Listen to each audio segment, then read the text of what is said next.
আবু সাঈদ খুদরি রাদিয়াল্লাহু তাআলা আনহুর মৃত্যুর সময় যখন কাছে যায়, তিনি বুঝলেন যে এবার তার দুনিয়া ছাড়ার সময় হয়ে গিয়েছে, পরপারে তাকে পাড়ি দিতে হবে। এমন সময় তার আত্মীয় স্বজনদেরকে ডাক দিয়ে বলেন, দাআ বিসিয়াবিন জুদুদিন, ও আমার আত্মীয় স্বজন, আমার জন্য একটি নতুন সুন্দর ভালো কাপড় আনো। আত্মীয় স্বজনরা তার জন্য একটি নতুন সুন্দর ভালো কাপড় আনলো। ফালাবিসাহা, এরপরে তিনি সেই নতুন কাপড়টা পরিধান করলেন। পরিধান করার পরে তিনি বললেন, সুম্মা ক্বাল সামি'তু রাসূলুল্লাহি সাল্লাল্লাহু আলাইহি ওয়াসাল্লাম ইয়াকুলুল মাইয়িতু ইউবআসু ফি সিয়াবিহি আল্লাতী ইয়ামুতু ফিহা। এরপরে আবু সাঈদ খুদরি রাদিয়াল্লাহু তাআলা আনহু বলেন, আমি পয়গম্বরের পবিত্র জবান থেকে শুনেছি, মানুষ দুনিয়ার জিন্দেগিতে যে কাপড় পরিধান করে মৃত্যুবরণ করবে, কিয়ামতের ময়দানে সেই কাপড় পরিধান করে উঠানো হবে। যে কাপড় পরিধান করে মৃত্যুবরণ করবে সেই কাপড় পরে কিয়ামতের ময়দানে উঠবে। এখন বলেন, আপনার বাবা মা, আপনার সন্তান, আপনার স্বামী বা আপনার স্ত্রী, আপনি কি চান কিয়ামতের ময়দানে সে একটা পুরাতন ছেঁড়া বেরা কাপড় নিয়ে উঠুক? কে কে চান? চান না তো? সবাই আমরা চাই কি ভালো একটা পোশাক পরিধান করে, তাই না? যদি আমরা এটা চাই, তাহলে অতীতে যা হয়ে গিয়েছে তো গিয়েছি, সামনে ভবিষ্যতে যা হবে সেই ক্ষেত্রে আমরা কি করব? যখনই বুঝবো তার অবস্থা বেশি একটা ভালো না, তাড়াতাড়ি তার জন্য একটি ভালো কাপড় পরিধান করাবো। পারবো তো ইনশাআল্লাহ? তাহলে প্রথম নম্বরে কাজ হলো তার জন্য একটি ভালো কাপড় পরিধান করানো।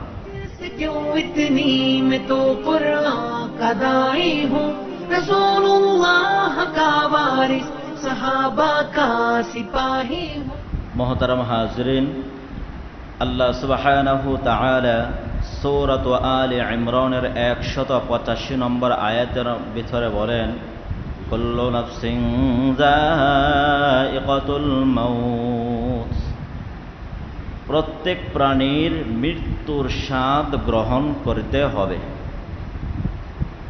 মৃত্যু এমন কোনো জিনিস নাই যে জিনিসের জন্ম হয়েছে মৃত্যু নাই। আছে? নাই। মুসলমানও হোক আর অমুসলমানও হোক, নাস্তিক যদিও সে কোনো ধর্ম মানে না, কিন্তু আল্লাহর এই বিধানের সামনে তাকে মাথা নত করতেই হয়। মৃত্যু এমন একটা চ্যালেঞ্জ, যেই চ্যালেঞ্জের মোকাবেলায় সারা পৃথিবী অচল, এখানে সে কেউ টিকতে পারে। তো আল্লাহ সুবহানাহু তাআলা সেই কথাটাই বলেন, কুল্লু নাফসিন যায়িকাতুল মাউত, পৃথিবীতে যত প্রাণীকুল আছে সকল প্রাণীকুলের মৃত্যুর স্বাদ গ্রহণ করতে হবে।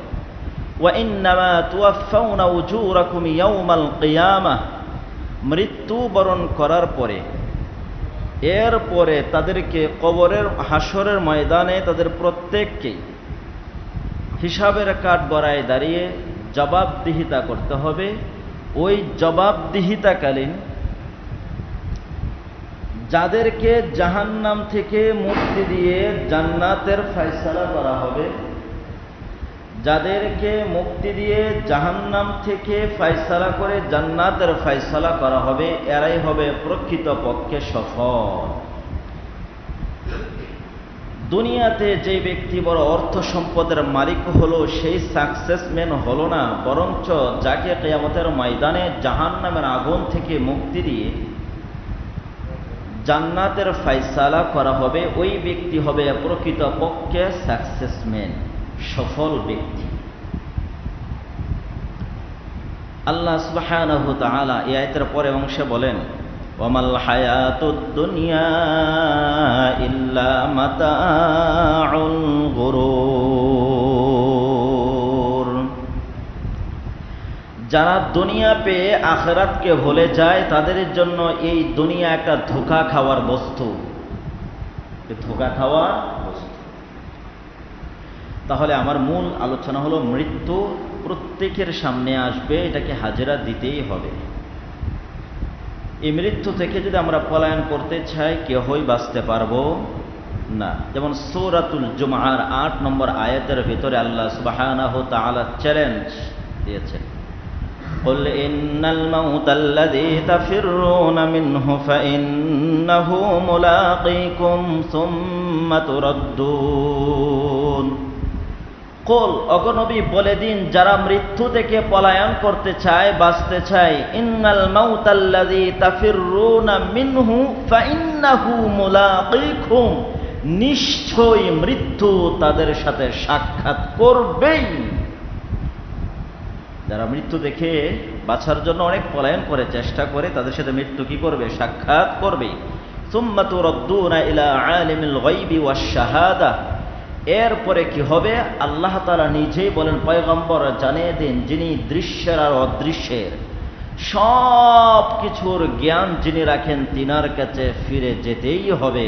ফায়ুনাব্বিউকুম বিমা কুনতুম তা'মালুন, এরপরে তোমাদেরকে জানিয়ে দেওয়া হবে দুনিয়ার জীবনে কে কতটুকু ভালো কাজ করেছিলে আর কে কতটুকু খারাপ কাজ করেছে। সূরাতুন নিসার ৭৮ নম্বর আয়াতের ভিতরে আল্লাহ তাআলা আবার চ্যালেঞ্জ দিয়ে বলেন, আইনামা তাকুনু ইউদরিকুমুল মাউত ওয়ালাউ কুনতুম ফি বুরুজিম মুশাইয়াদা। ওগো পয়গম্বর, পৃথিবীর মানুষ যেখানেই থাকুক না কেন, তারা যদি মৃত্যু থেকে বাঁচার জন্য কোনো রুদ্ধতার কোটরতে অবস্থান করে, বিশাল কোনো আলিশান তৈরি করলো যাতে মৃত্যু তার সাথে সাক্ষাৎ করতে না পারে, পৃথিবীর যে কোনো প্রান্তে, যে কোনো গোপনে, যে কোনো গুহায় সে অবস্থান করুক না কেন, আইনামা তাকুনু ইউদরিকুমুল মাউত, মৃত্যু তাদের সাথে সাক্ষাৎ করবে, মৃত্যু তাদেরকে পাকড়াও করবে। মুহতারাম হাজিরিন, যেহেতু মৃত্যু আমাদের প্রত্যেকের জীবনে আসে, আসবে, কাহার জীবনে চলে আসছে, কাহার জীবনে আসবে, কাহার জীবনে আসবে। তো এই মৃত্যু এমন একটা জায়গা, এই জায়গা থেকে কেউই বাঁচার কোনো সুযোগ নাই, আছে কি? নাই। তো এই জন্যে যেহেতু আমাদের সামনে প্রত্যেকের আছে, এই মৃত্যুটা প্রত্যেকের জীবনে আসবে, সুতরাং মৃত্যু মানুষের যখন হয়ে যায় বা তার আগ মুহূর্তে সাকরাত যখন শুরু হয়, এই সময়ে আমাদের করণীয় কি, বর্জনীয় কি জানার দরকার আছে নাকি নাই? বলেন। এটা এমন একটা জায়গা আমাদের প্রত্যেকেরই দরকার। মানে মৃত্যু হঠাৎ করে যদি উপস্থিত হয়ে যায়, তখন আমাদের করণীয় কি, এবং মানুষটা মৃত্যুবরণ করার পরেও আমাদের করণীয় কি, দরকার আছে নাকি নাই? কার কার দরকার আছে? কার কার দরকার আছে? প্রত্যেকে। তাহলে মৃত্যু যদি উপস্থিত হয়ে যায়, আমাদের কি করণীয়? মৃত্যু হয়ে যাওয়ার পরেও আমাদের কি করণীয় জানার দরকার আছে নাকি নাই? আমি নম্বর দিয়ে দিয়ে আলোচনা করব ঠান্ডা মাথায়। আমি শুধু কোরআন এবং হাদিস, এর বাহিরে যাব না। শুধু কোরআন এবং হাদিস থেকে আলোচনা করব ঠান্ডা মাথায়, দৃঢ়স্থির সহিত মনোযোগ সহকারে শুনতে হবে। বিশেষ করে মাইকের আওয়াজ বাহিরে যাচ্ছে, এই আজকের আলোচনাটা সবচেয়ে বেশি প্রয়োজন মা বোনদের। আমাদের পুরুষদেরও দরকার আছে, যেহেতু আমরা দায়িত্বশীল। কুল্লুকুম রাঈন ওয়া কুল্লুকুম মাসউলুন আন রাঈয়াতিহি, বুখারীর হাদিস, যে প্রত্যেক মানুষ দায়িত্বশীল, আর পুরুষ হলো তার পরিবার সম্পর্কে দায়িত্বশীল, আর তার এই দায়িত্ব সম্পর্কে কিয়ামতের ময়দানে পূর্ণাঙ্গভাবে জিজ্ঞাসিত হবে। সুতরাং আমাদেরও করতে হবে। তাহলে যেহেতু বাহিরেও যিনারা আছেন, এই কাজগুলো মহিলারা বেশি করে থাকেন, মহিলাদেরও শোনার দরকার। পাশাপাশি আমরা যেহেতু দায়িত্বশীল, আমাদের আরও শোনার দরকার আছে নাকি নাই? তো সাকরাত যখন শুরু হয়ে যায়, একজন মানুষের মৃত্যু যখন একদম সন্নিকট হয়ে যায়, সাকরাত যখন শুরু হয়, এখন কথা হলো হুজুর, সাকরাত শুরু হয় এটা বুঝবো কিভাবে? এটা তো আমাদেরকে বোঝার দরকার, তাই না? আমি কয়েকটি আলামত বলে দেই, তাহলে বুঝবেন যে তার মৃত্যু একদম সন্নিকটে।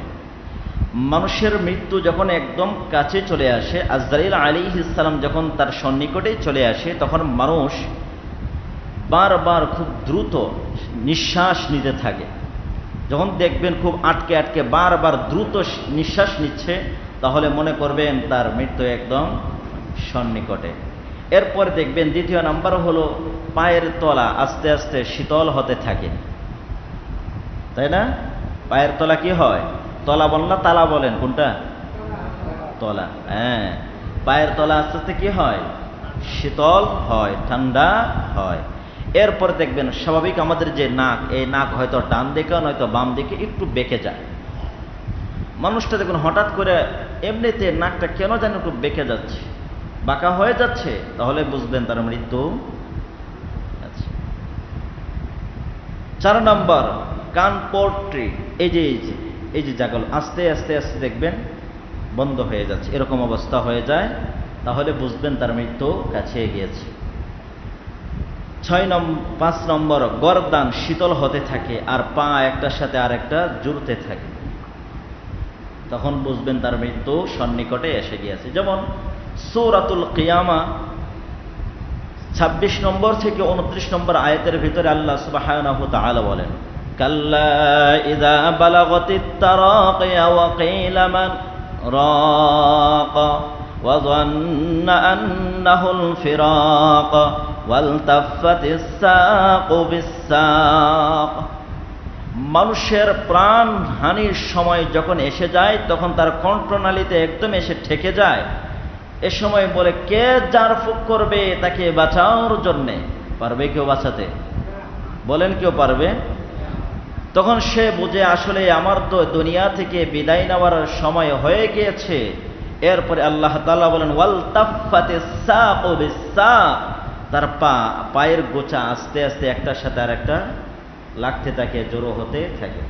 যাই হোক, তাহলে বুঝলাম। এছাড়াও আরো বিভিন্ন আলামত যারা আপনারা বুঝেন, জানেন, যদি বুঝেন তার মৃত্যু একদম সন্নিকটে, তখন আমাদের কি করণীয়? প্রথম নম্বর কাজ, আমি 15টা নম্বর দিয়ে কথা বলবো। কয়টা নম্বর দিয়ে? একবারে মৃত্যু বরণ করার পরেও আমাদের কি কি করণীয়, দাফনের পরেও কি কি করণীয়, A to Z আমি বিস্তারিতভাবে নম্বর দিয়ে দিয়ে আলোচনা করব।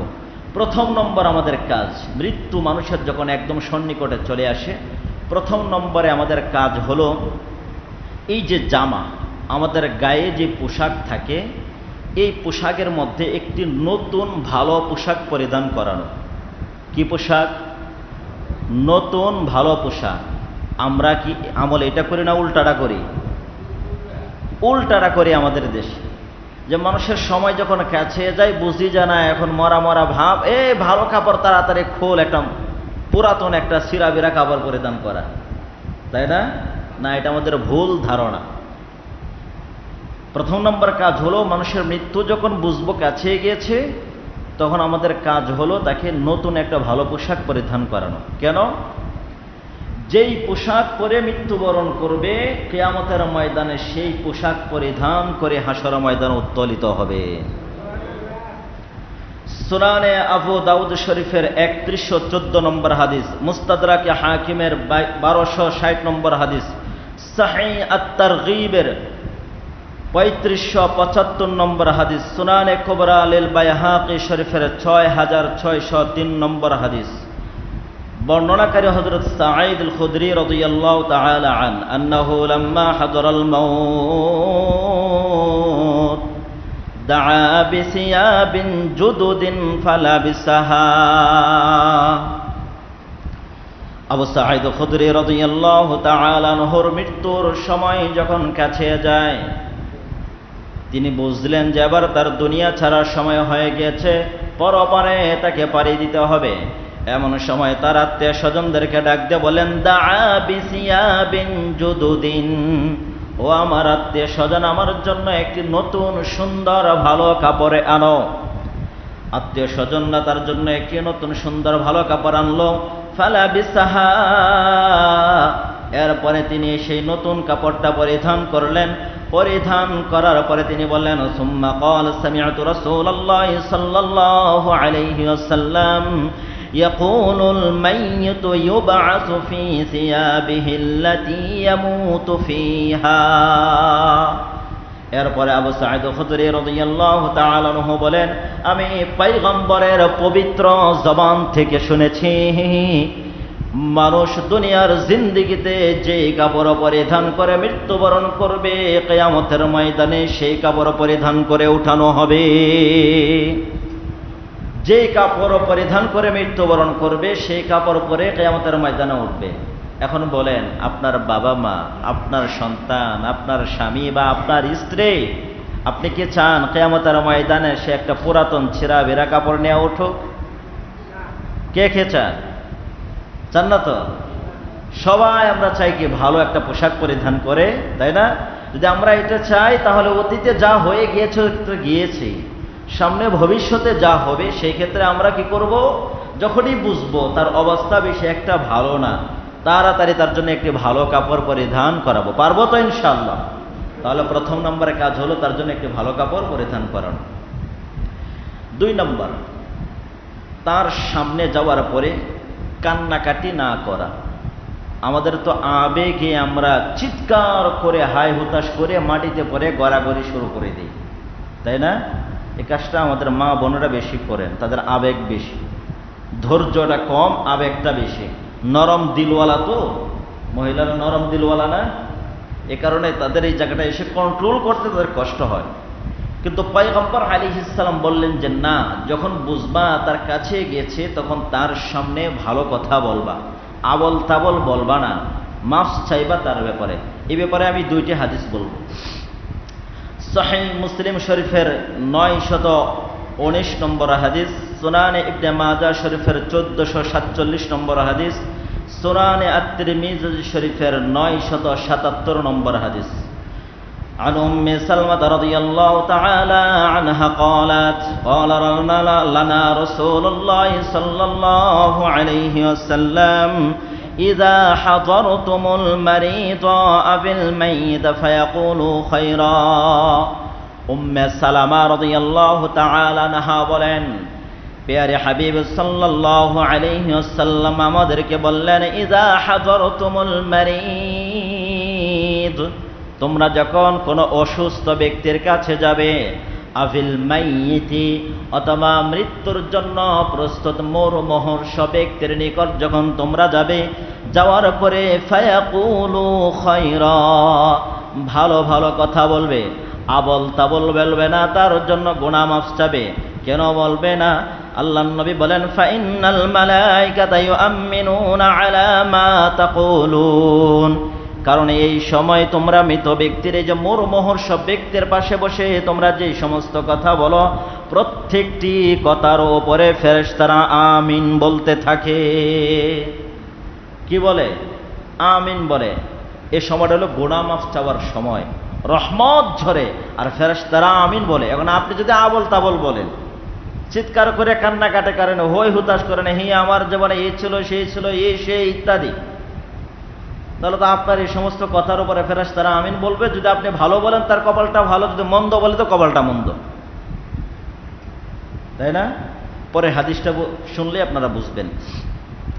সহিহ মুসলিম শরীফের 2015 নম্বর হাদিস, বর্ণনাকারী উম্মে সালামা রাদিয়াল্লাহু তাআলা আনহা, তিনি বলেন, قالت دخل رسول الله صلى الله عليه وسلم على أبي سلمة। উম্মে সালামা রাদিয়াল্লাহু তাআলা আনহা বলেন, আমার প্রথম স্বামী আবু সালমা রাদিয়াল্লাহু তাআলা আনহুর মৃত্যুর সময় যখন কাছে গেল, এমন সময় পয়গম্বর আলাইহিস সালাম আমাদের ঘরে ঢুকলেন। ঢোকার পরে ওয়াকাদ শাক্কা বাসারুহু ফাআগমাদাহু, এসে দেখলেন তার চোখগুলো খোলা, তিনি এরপরে চোখগুলো বন্ধ করলেন। বন্ধ করার পরে পয়গম্বর বললেন, সুম্মা ক্বালা ইন্নার রূহা ইযা কুবিদা বিতাবিআহুল বাসারা, রূহ জান কবজ, এটা হলো তার চোখের অনুসারী, অর্থাৎ মানুষের মৃত্যু হলে চোখ অটোমেটিক বন্ধ হয়ে যায়। তিনি জিনিসটা বুঝাইতে চাইলেন, চোখ বন্ধ করে দিলেন, তিনি বুঝে ফেললেন উম্মে আবু সালমা মৃত্যুবরণ করেছে। উম্মে সালমা রাদিয়াল্লাহু তাআলা আনহা যখন বুঝে ফেললেন, বুঝে ফেলার সাথে সাথে তার অন্যান্য আত্মীয় স্বজন ফাদাজ্জা নাসুন মিন আহলিহি, চিৎকার করে কান্নাকাটি করতে শুরু করে দিল। উম্মে সালমা বলেন, আমি নিজে এবং অন্যান্য আত্মীয় স্বজন যিনারা আছে তিনারা কান্নাকাটি করতে শুরু করলো, আবল তাবল বলতে শুরু করলো। এমন সময় পয়গম্বর আলাইহিস সালাম বললেন, ফাকালা লা তাদউ আলা আনফুসিকুম ইল্লা বিখাইর ফাইন্নাল মালাইকাতা ইউআমিনুনা আলা মা তাকুলুন। ও উম্মে সালমা শোনো, তোমার এই স্বামীর ব্যাপারে তোমরা ভালো কথা ছাড়া কোনো খারাপ কথা বলবা না, মন্দ কথা বলবা না, কারণ তোমাদের প্রত্যেকটি কথার উপরে ফেরেশতারা আমিন বলে। এরপরে পয়গম্বর আলাইহিস সালাম বললেন, শুনো তোমরা কি কি বলবা। সুম্মা ক্বাল, এরপরে পয়গম্বর বললেন, তোমরা বলবা আল্লাহুম্মা গফির লি আবি সালামা, ওগো আল্লাহ, আবু সালমার জিন্দেগিতে যত প্রকার গুনাহ হয়েছে, মালিক রে ওই আবু সালমার জিন্দেগির সমস্ত গুনাহগুলো তুমি ক্ষমা করে দাও। 2 নাম্বার দোয়া করবে, ওয়ারফা দারাজাতাহু ফিল মাহদিয়িন। 2 নম্বরে আল্লাহ তাআলার কাছে দোয়া করবা, ওগো আল্লাহ, যাদেরকে তুমি হেদায়েত দান করেছো, হেদায়েতের উপরে মৃত্যুবরণ করেছো, তাদের মধ্য থেকে আবু সালমাকে সুউচ্চ মাকাম তুমি দান করিও। 3 নম্বরে দোয়া করবা, পয়গম্বর বললেন, ওয়াখলুফহু ফি আকিবিহি ফিল গাবিরিন। ওগো আল্লাহ, আবু সালমা তো মারা গিয়েছে, তার পরিবার পরিজন আছে, ওগো আল্লাহ, সেই আবু সালমার পরিবারের বাকি জিন্দেগির সমস্ত দায়িত্ব আপনি নিয়ে নিন। মালিক তুমি দায়িত্ব নাও, এই আবু সালমার পরিবারকে তুমি ক্ষুদ্রতিভাবে তাদেরকে পরিচালনা করবা। 4 নম্বর পয়গম্বর আলাইহিস সালাম বলেন, আবার তোমরা বলবা, ওয়াগফির লানা ওয়া লাহু ইয়া রাব্বি ইয়া রাব্বাল আলামিন। ওগো জাহানের মালিক, ওগো উভয় জাহানের পালনেওয়ালা রব, আমাদের জিন্দেগির সমস্ত গুনাহ তুমি মাফ করো, আবু সালমার জিন্দেগির গুনাহ তুমি মাফ করো। 5 নম্বরে আবু সালমার জন্য দোয়া করবা, ওয়াফসাহ লাহু ফি কবরিহি। ওগো আল্লাহ, আবু সালমার জন্য কবরটা তুমি প্রশস্ত করে দিও, কারণ পৃথিবীর প্রত্যেক মানুষকে কবরে চাপ দেয়। মালিক রে, আবু সালমার কবরের জন্য কোনো প্রকার আযাব না হয়, কোনো প্রকার চাপ না হয়। মালিক তুমি তার কবরটাকে তুমি প্রশস্ত করে দিও। 6 নম্বরে দোয়া করবে, ওয়া নাওবির লাহু ফি। মালিক রে, আবু সালমার কবরে যত প্রকার অন্ধকার আছে, সকল প্রকার অন্ধকার দূর করে দিয়ে তুমি তার কবরে আলোর ব্যবস্থা করে দিও। তাহলে এখান থেকে আমরা কি পাইলাম? কান্নাকাটি না করা। উম্মে সালমা তার পরিবার কান্না করতে চেয়েছিল, রাসূল কান্না করতে দেন নাই, বরঞ্চ বলছে ভালো ভালো কথা বলবা, ভালো বলতে তার জন্য দোয়া করবা, আল্লাহ আবু সালমাকে মাফ করে দাও। তার মানে আমার আত্মীয় স্বজন মারা গেলে আল্লাহ অমুককে তুমি মাফ করে দাও, আয় আল্লাহ ওনার পরিবারে তুমি দায়িত্ব নাও, আল্লাহ তার কবরটাকে তুমি প্রশস্ত করে দাও, জান্নাতে তার মাকাম অনেক উপরে তুমি করে দাও, আয় আল্লাহ তার কবরে যত প্রকার আযাব আছে বন্ধ করে দাও, আমাদেরকে তুমি মাফ করে দাও। এই সমস্ত দোয়ার কথা আসছে। এই প্রত্যেকটি দোয়ার উপরে ফেরেশতারা কি বলে? আমিন। এখন আপনি যদি কান্নাকাটি করেন, মাটিতে পড়ে গড়াগড়ি করে, ওই আপনার মন্দ কথার উপরেও ফেরেশতারা কি বলবে? আমিন বলবে। এই কথাগুলোর দ্বারা আপনার জীবনের ক্ষতি, আপনার যে আত্মীয় মারা গেল তার জীবনেরও পরবর্তী জীবনেরও কি লাভ না ক্ষতি? কথা বলেন না কেন? ক্ষতি, তাই না? তো এই জন্য কি কান্নাকাটি করব নাকি দোয়া করব? দোয়া করব, তাই না? আচ্ছা, 3 নম্বর কাজ, যখন আমরা বুঝবো তার মৃত্যু একদম সন্নিকটে, তখন তার পাশে বসে সূরা ইয়াসিন তেলাওয়াত করব। কোন সূরা? সূরা ইয়াসিন। নিজে যদি পারি নিজে তেলাওয়াত করব, নয়তো যারা পারেন তাদেরকে এনে তাদের মাধ্যমে সূরা ইয়াসিন তেলাওয়াত করাবো। সুনানে আবু দাউদ শরীফের 3121 নম্বর হাদিস, সুনানে ইবনে মাজাহ শরীফের 1448 নম্বর হাদিস, মুসনাদে আহমদ শরীফের 20301 নম্বর হাদিস।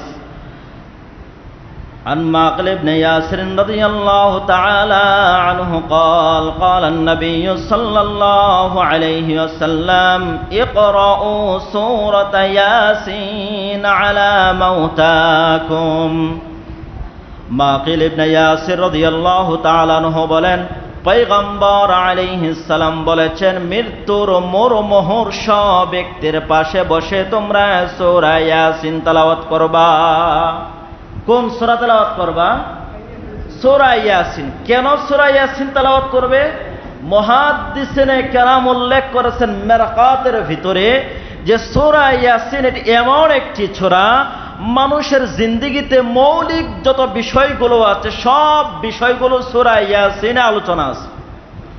যেমন নবুয়ত নিয়ে সূরা ইয়াসিনে আলোচনা আছে, দাওয়াতের পদ্ধতি কেমন হবে সেটাও সূরা ইয়াসিনে আলোচনা করা আছে।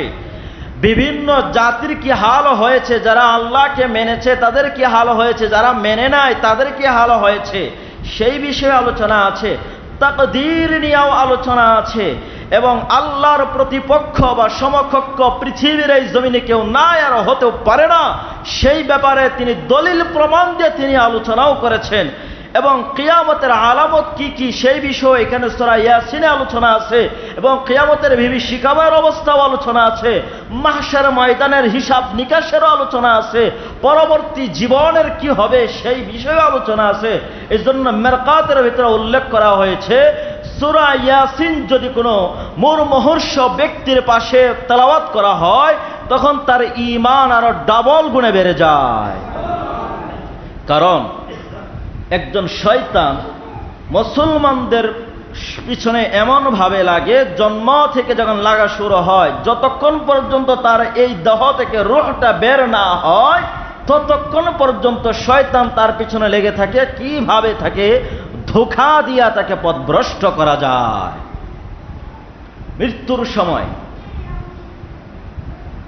শয়তান তার নিকটতম আত্মীয় মানুষের রূপ ধারণ করে, যারা মারা গেছে, ধরেন যে লোক মারা গেল তার নিকটতম আত্মীয়, তার ঘনিষ্ঠ এবং বিশ্বস্ত, যেমন তার বাবা মা আছে, তার ভাই আছে, বা এমন তার বন্ধু একবারে জানের জান আছে নাকি নাই আছে, এরকম লোক বিশ্বস্ত লোক মারা গেছে, এমন লোকের সুরত ধারণ করে এসে বিভিন্ন ধরনের কথা বলে শয়তান, বলে পরকাল বলতে কিছু নাই, আল্লাহ বলতে কিছু নাই, হাসর নাসর বলতে কিছু নাই, আমি এগুলো মেনেছিলাম, এগুলো বিশ্বাস করেছিলাম, পরে গিয়ে দিকে আরো খাইছি ধোঁকা, সুতরাং এখন যদি বাঁচতে চাও পরকাল এই মৃত্যুর পরবর্তী থেকে, তাহলে এখনো কালিমা ছাড়ো।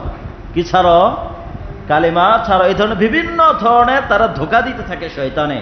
কিন্তু আপনি যদি সূরা ইয়াসিন তেলাওয়াত করেন তার ঈমান বেড়ে যাবে, তার মানে শয়তান তার কাছে পরাজিত হতে বাধ্য হবে।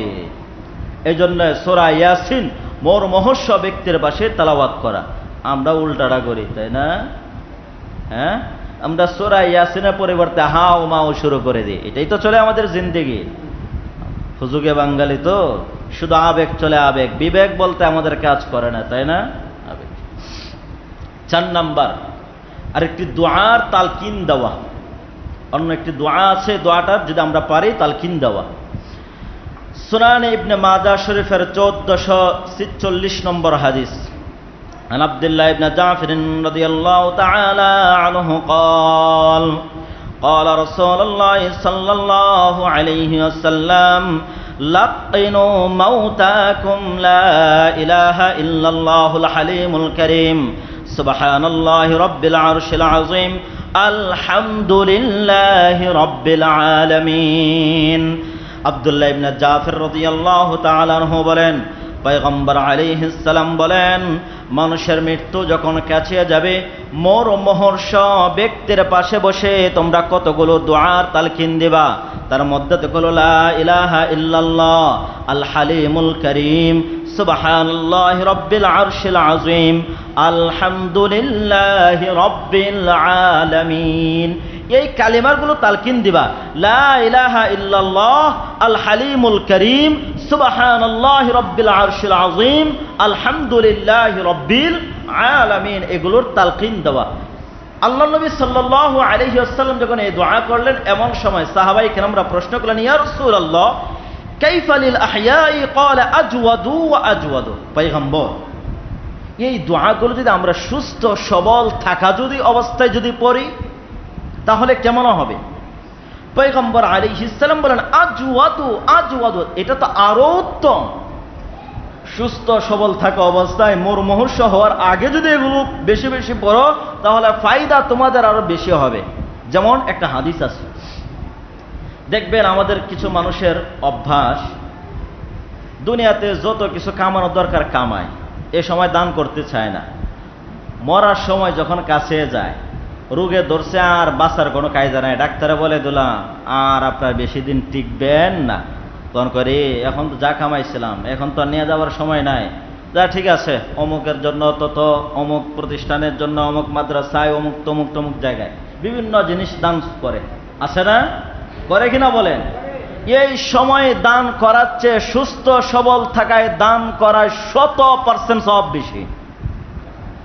মানে আপনি যখন এই হালত, তখন আপনি 100 টাকা দান করে যেই পরিমাণ সওয়াবের অধিকারী হবেন, সুস্থ সবল থাকাকালীন 1 টাকা দান করলেও তার চেয়ে বেশি সওয়াব হবে। তাহলে মৃত্যুর সময় বেশি ফায়দা নাকি সুস্থ সবল থাকা অবস্থায় বেশি ফায়দা? হ্যাঁ, এই জন্যে সুস্থ সবল থাকা অবস্থায় যদি আমরা বেশি বেশি পড়ি তাহলে আরো ফায়দা। আর মৃত্যুর সময় যদি আমরা এই কালিমারগুলো তালকিন দিতে চাই, আগে তো আমাদের সুস্থতা থাকা অবস্থায় শিখতে হবে। শিখতে হবে না ইনশাল্লাহ? বলেন শিখতে হবে কিনা? তাহলে এই দোয়াটা আমরা শিখে নিব। যারা পারি তো পারি, যারা পারি না উলামায়ে কেরামদের শরণাপন্ন হয়ে আমরা শিখে নিব। 5 নম্বর, কালিমার তালকিন দিব। কি দিব? কালিমার তালকিন।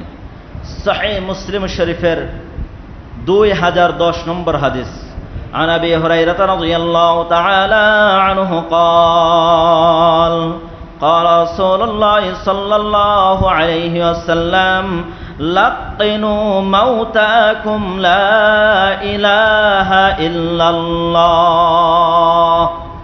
আল্লাহ নবী সাল্লাল্লাহু আলাইহি ওয়াসাল্লাম বলেন, মোর মোহর্ষ ব্যক্তির নিকট তোমরা যখন যাবে তখন তাকে কালিমার তালকিন দিবে, লা ইলাহা ইল্লাল্লাহর তালকিন দিবা। তালকিন দিলে কি হবে?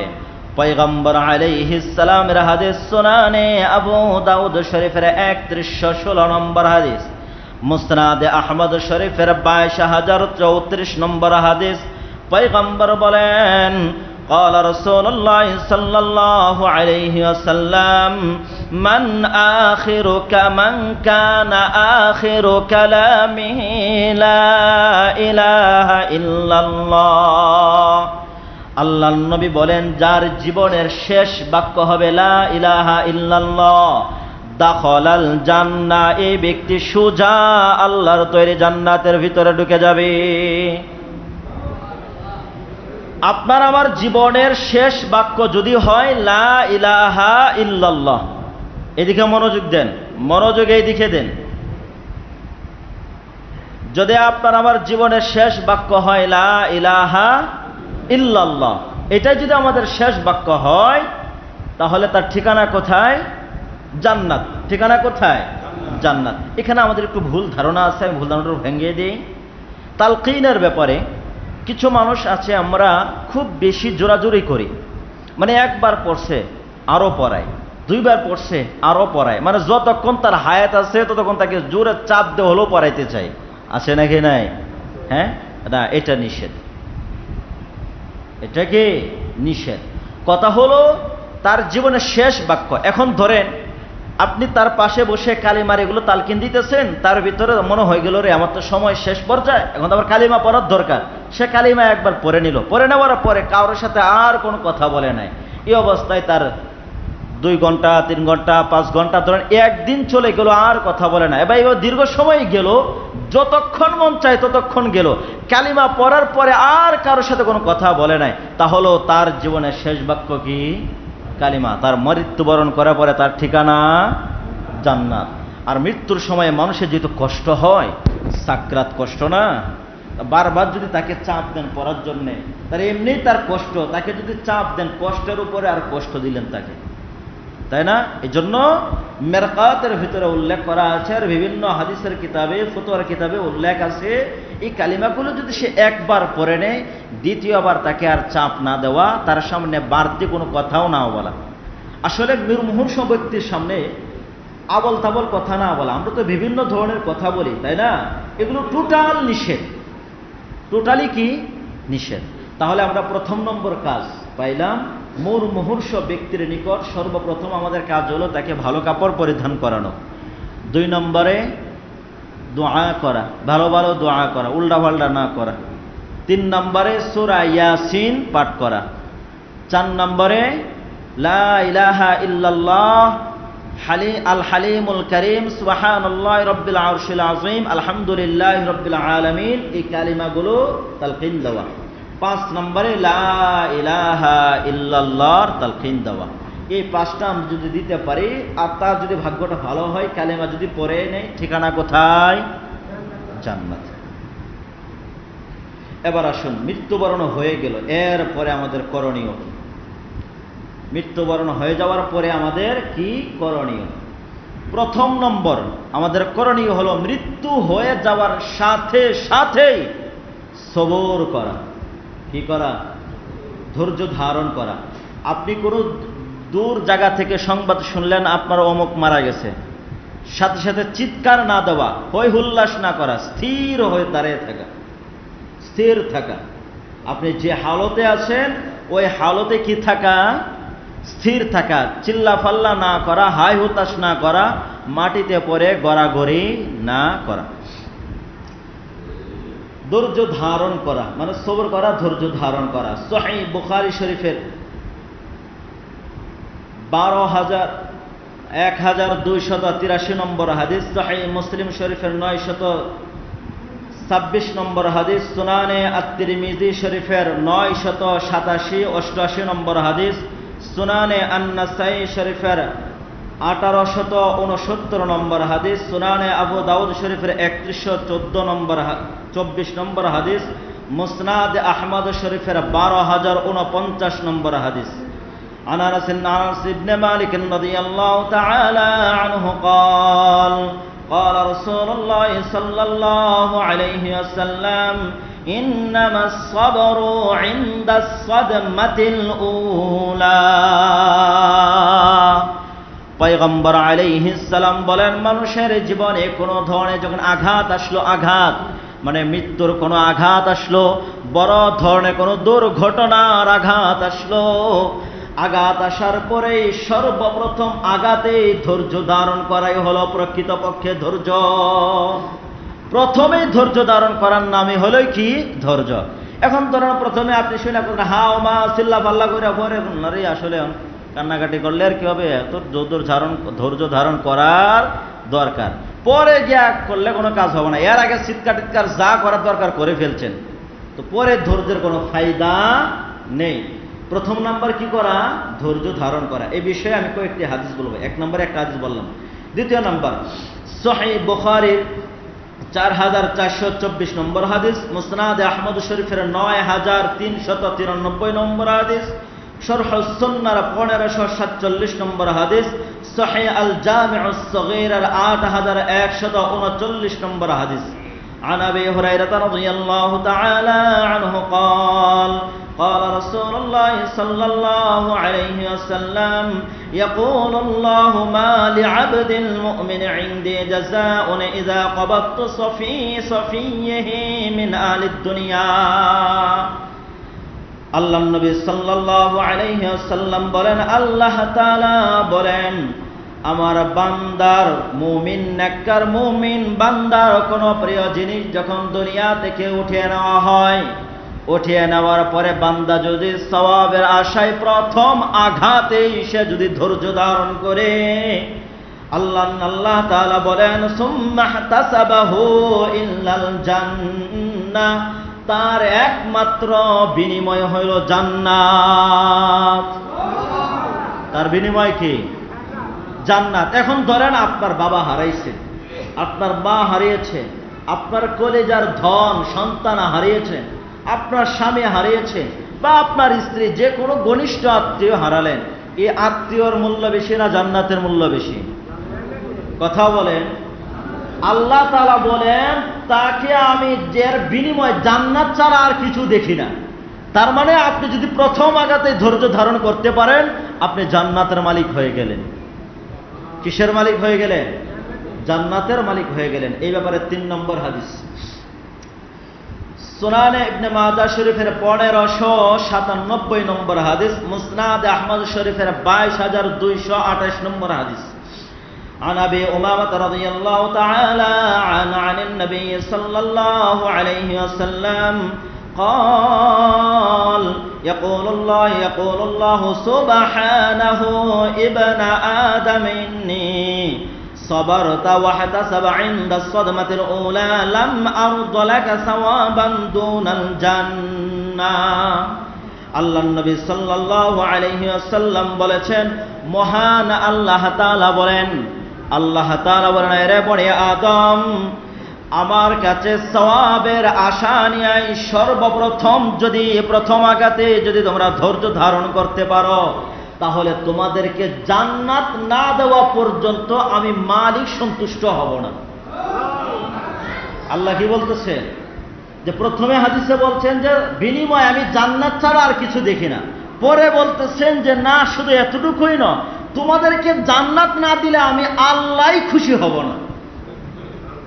তাহলে দুনিয়াতে আল্লাহর ফয়সালায় আপনি যদি সন্তুষ্ট থাকতে পারেন, কিয়ামতের ময়দানে আপনাকে সন্তুষ্ট করবেন কে? আল্লাহ। এজন্য দুনিয়াতে যত বড়ই আঘাত আসুক না কেন, প্রথম আঘাতে কি ধারণ করা? ধৈর্য ধারণ করা। এই ব্যাপারে মজার একটি ঘটনা আছে বলি।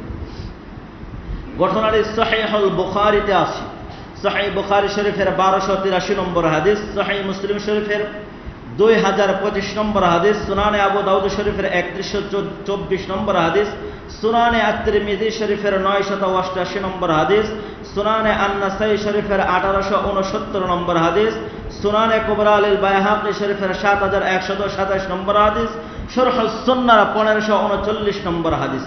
عن أنس بن مالك رضي الله تعالى عنه قال أتى نبي الله صلى الله عليه وسلم على امرأة تبكي على صبي। আনাস রাদিয়াল্লাহু তাআলা আনহু বলেন, রাসূলের জামানায় একজন আত্মীয় মারা গেল, একজন মহিলার তার আত্মীয় মারা গেল, তার সন্তান মারা গিয়েছে। মারা যাওয়ার পরে পয়গম্বর সাল্লাল্লাহু আলাইহি ওয়াসাল্লাম তার বাড়িতে গেলেন। জায়গা দেখলেন মহিলা কান্নাকাটি করতেছে। কান্নাকাটি অবস্থায় দেখে পয়গম্বর বললেন, ইত্তাকিল্লাহা ওয়াসবিরি, আল্লাহকে ভয় করো। এই যে কান্নাকাটি করতেছো, এই ব্যাপারে আল্লাহকে ভয় করো এবং সবর করো, ধৈর্য ধারণ করো। পয়গম্বর যখন বললেন আল্লাহকে ভয় করো এবং ধৈর্য ধারণ করো, তখন মহিলা জবাব দিল, ফাকালাত ওয়া মা তুবালি আনতা বিমুসিবাতি, তুমি তো আমার মতো মুসিবতের ভিতরে পড়ো নাই। যদি আমার মতো মুসিবতের ভিতরে পড়তা তাহলে বুঝতা যে কেমন লাগে। এখন আমাকে ওয়াজ করো যে সবর করো, ধৈর্য ধারণ করো, আল্লাহকে ভয় করো। আমরাও যখন বলি আরে কান্নাকাটি করেন না, এগুলো করলে গুনাহ, এগুলো করলে এই সমস্যা এই সমস্যা, আপনার সবর করেন, ধৈর্য ধারণ করেন, তখন কিছু মানুষ বলে হুজুরদের গায়ে কোনো কাজ নাই তো, কালে ধৈর্য ধারণ করেন, নিজের কপালে বললে পরে বোঝা যায়, তাই না? এই ধরনের যারাই আপনার মানে তাদেরকে ধৈর্য ধারণ করতে বলে তারা এই ধরনের কথা বলে না অনেকে, নিজের কপালে পড়ে নাই তো এই জন্য আর বুঝো না, তাই না? আচ্ছা, পয়গম্বরকেও এই কথাটা বললেন। তো মহিলা পয়গম্বরকে প্রথমে চিনতে পারে নাই। তো পয়গম্বর আলাইহিস সালাম চলে আসছেন। চলে আসার পরে একজন তাকে বলল, ফাকিলা লাহা হাযান নাবিয়্যু সাল্লাল্লাহু আলাইহি ওয়াসাল্লাম, এরপরে মহিলাকে বলল, একটু আগে যে তোমাকে বলে গেল আল্লাহকে ভয় করার জন্যে এবং ধৈর্য ধারণ করার জন্য, উনি কে ছিলেন? তিনি বলল যে না, আমি তো চিনি না। তখন বলল, তিনি হলেন মুহাম্মাদুর রাসূলুল্লাহ সাল্লাল্লাহু আলাইহি ওয়াসাল্লাম। এই সংবাদ শুনে তাড়াতাড়ি মহিলা নবীর দরবারে গেলেন। নবীর দরবারে গিয়ে বলল, ফাকালাত ইয়া রাসূলুল্লাহ লাম আ'রিফকা, ওগো পয়গম্বর আপনাকে চিনতে পারি নাই। আপনি যে আমার বাড়িতে গিয়েছেন এই অবস্থায়, আর আমাকে গিয়া বললেন সবর করার জন্যে, আল্লাহকে ভয় করার জন্যে। পয়গম্বর আমি বুঝতে পারি নাই। এরপরে পয়গম্বর বললেন, শোনো, ইন্নামাস সাবরু ইনদাস সাদমাতিল উলা, প্রথম আঘাতেই ধৈর্য ধারণ করাই হলো প্রকৃত ধৈর্য। এখন তুমি কান্না করা কাম যা কাম সাইরা এরপরে আইসো ধৈর্য ধারণ করতে, এখন ধৈর্য ধারণের ফায়দা হবে না। তাহলে মৃত্যুবরণ করার পরে প্রথম নম্বর কাজ কি? ধৈর্য ধারণ করা। এই প্রথম নম্বরে আরো অনেকগুলো কাজ আছে, তার মধ্যে একটা হলো কি? ধৈর্য ধারণ করা। তাহলে আমরা প্রথমে কি ধারণ করব? নাকি হাই হতাশ করব, চিল্লাফাল্লা করব? চিল্লাফাল্লা করব না, আজকে এই পর্যন্তই থাক, সময় হয়ে গেছে, তাই না? এইভাবে আমরা ধারাবাহিকভাবে আলোচনা চালিয়ে যাব। দ্বিতীয় নম্বরে আলহামদুলিল্লাহ পড়া। কি পড়া? কি পড়া? আলহামদুলিল্লাহ। এই বিষয়ে লম্বা হাদিস আছে, আমি হাদিস বলবো। আলহামদুলিল্লাহ বলে ফায়দা কি, এগুলো বলবো। 3 নম্বরে ইন্না লিল্লাহি ওয়া ইন্না ইলাইহি রাজিউন পড়া। 4 নম্বরে একটা দোয়া পড়া, আল্লাহুম্মা আজিরনি ফি মুসিবাতি ওয়াখলুফ লি খায়রাম মিনহা। এই দোয়া পড়া, এগুলো পড়লে আল্লাহ তাআলা আমাদেরকে কি দিবে এগুলো আলোচনা আসবে, হাদিসে আছে। তাহলে প্রথম নাম্বার আমরা কি পাইলাম? কান্নাকাটি করা, চিল্লাফাল্লা করা, মাটিতে পড়ে গড়াগড়ি করা, নাকি ধৈর্য ধারণ করা? কিছুক্ষণ কান্না করার পর না প্রথমেই? করবো তো ইনশাআল্লাহ, করবো তো ইনশাআল্লাহ। যদি মা বোনরা এই ধরনের কাজ করে আমরা তাদেরকে বোঝায়া বলবো, ঠিক আছে ইনশাআল্লাহ। আল্লাহ সুবহানাহু ওয়া তাআলা আমাদের প্রত্যেককে জীবনের প্রত্যেকটি সেক্টরে রাসূলুল্লাহ সাল্লাল্লাহু আলাইহি ওয়াসাল্লামের আদর্শকে অনুসরণ করার তৌফিক দান করুন। आमीन व आखिरु दावाना अनिल हम्दुलिल्लाहि रब्बिल आलमीन। क्यों इतनी मैं तो कुरान का दाई हूँ, रसूलुल्लाह का वारिस, सहाबा का सिपाही हूँ।